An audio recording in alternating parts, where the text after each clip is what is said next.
হেমন্ত বিশ্ব শৰ্মা যেতিয়ালৈকে চিএম হৈ থাকিব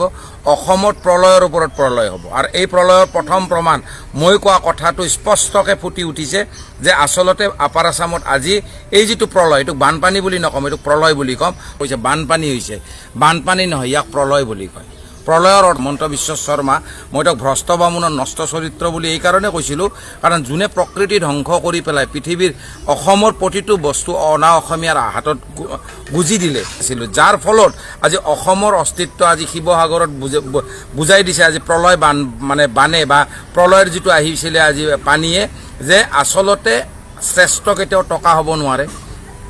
শ্ৰেষ্ঠ কেতিয়াও গাড়ী হ'ব নোৱাৰে শ্ৰেষ্ঠ কেতিয়াও ঘৰ হ'ব নোৱাৰে ঘৰ শ্ৰেষ্ঠ সদায় প্ৰকৃতি যেতিয়াই হাতীবোৰে জংগল এৰি পেলাই আজি মানৱ প্ৰকৃতিৰ মাজত নামি আহিছিল মই তেতিয়াই চিন্তা কৰিছিলোঁ আৰু তেতিয়াই মই ভাবিছিলোঁ যে অসমত প্ৰলয় নামি আহিব কাৰণ আমি আমাৰ অস্তিত্ব যিটো আমি ধৰ্ম স্থাপন কৰিব লাগে সেই ধৰ্ম স্থাপনটো আমি কৰিব পৰা নাই সেইকাৰণে মই কৈছিলোঁ যে এই গভৰ্ণমেণ্টটো যদি আহে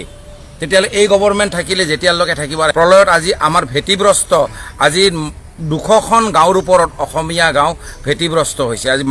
পানী মানুহৰ ঘৰৰ ওপৰেৰে গৈছে আৰু লগতে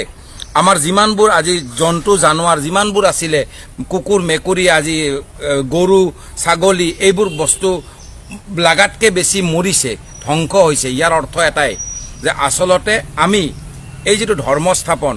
কৰিব আমি পাৰা নাই ধৰ্ম স্থাপন কৰিব লগা হ'লে এষাৰ কথা সদায় মনত ৰাখিব লাগিব কলিৰ যুগত সদায় স্বাৰ্থৰ ওপৰত নিস্বাৰ্থ হৈ পেলাই অসমৰ হকে মাত দিব লাগিব অসমীয়াৰ হকে মাত দিব লাগিব আৰু সেইকাৰণে মই তেতিয়া কৈছিলোঁ আৰু ইয়াৰ প্ৰমাণ আজি জ্বলন্ত আজি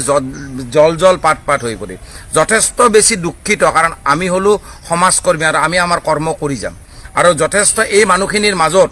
মই বাৰে বাৰে প্ৰতিশ্ৰুতিবদ্ধ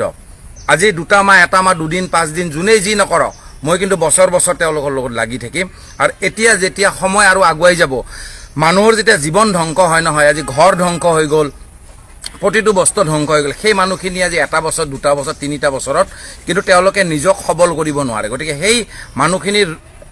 লগত সদায় থাকিম সদায় আছোঁ আৰু সদায় তেওঁলোকৰ কাৰণে কৰ্ম কৰি যাম এইটো আমাৰ নিস্বাৰ্থ এটা চৰিত্ৰ যি চৰিত্ৰত আমি কোনো স্বাৰ্থলোভী নহয় আৰু এই যে প্ৰলয়ৰ প্ৰথম আপাৰ আসামৰ প্ৰলয়ৰ প্ৰথম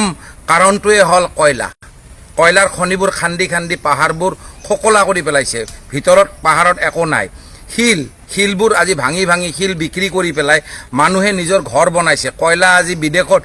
অসমৰ বাহিৰত আজি বিক্ৰী কৰিছে অবৈধ হিচাপে আৰু লগতে গছ গছনি যিমানবোৰ কাটি প্ৰকৃতি কাটি ৰাস্তা বনোৱাৰ লগতে আজি ৰিং ৰোডো বনাব লৈছে অসমত য'ত নেকি আজি নদী বানৰ ওপৰত তেওঁলোকে ৰাস্তা বনাব লৈছে আৰু ইয়াৰ ফল আজি প্ৰমাণ অসমবাসীয়ে পালে আৰু অসমবাসীয়ে যে এই বিজেপি গভৰ্ণমেণ্টক আনিছিলে নহয় বিজেপি গভৰ্ণমেণ্টৰ